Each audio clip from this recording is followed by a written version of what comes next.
Hey everybody, my name is Trevor Bryant, and today I'm going to be giving my ceremonial speech about my brother, Dylan Bryant. My brother, Dylan, is 2 years older than me, currently 20 years old, and will be turning 21 in December. He's the oldest child in the family, and he's always been a role model to me, so that's why I wanted to give a ceremonial speech about him. I'll start by mentioning his most notable qualities, which include being down to earth, being funny, and being accommodating.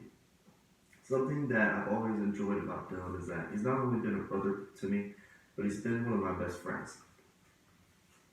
He's always accommodating and he's always helpful.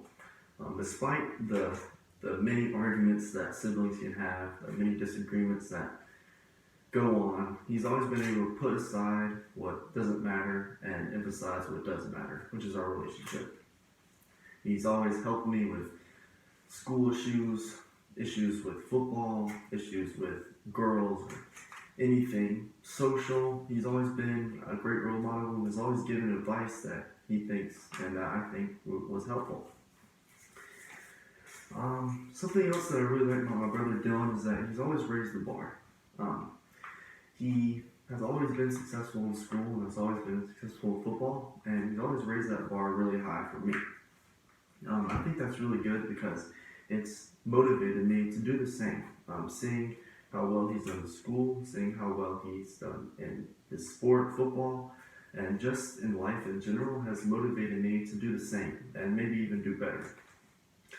He's inspired me doing those things by working really hard for football, working really hard in the classroom, working really hard outside of the field, outside of the classroom, has inspired me to do those things, and like I said, even do better. And despite how high he raises the bar, despite how good he does, successfully does, or how bad he does, he always wants the best for me.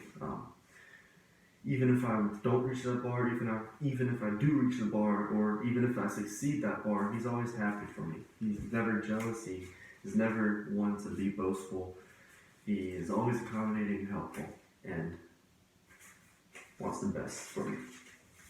Something else that I wanted to talk about today is the fact that he was my high school football coach my senior year. He was in college, obviously, while I was a junior, but by the time I was a senior, he came back to Charlotte and attended school at UNCC and decided to be a football coach at my high school. He was my receivers coach, and I thought that was really cool because I was underneath him and I got to learn some things that I didn't even know that he knew. It was a great time, and like I said earlier, he always wanted what was best for me, and he's always my number one fan. On the football field, if I made a play or if I did something good, he was always the first one to jump up and down. He was always the first one to greet me off the field. And that was always very enlightening. Dylan is a great brother. He's been a great role model, and growing up, he's always been someone that I've looked up to. I love my brother, and that concludes my ceremonial speech.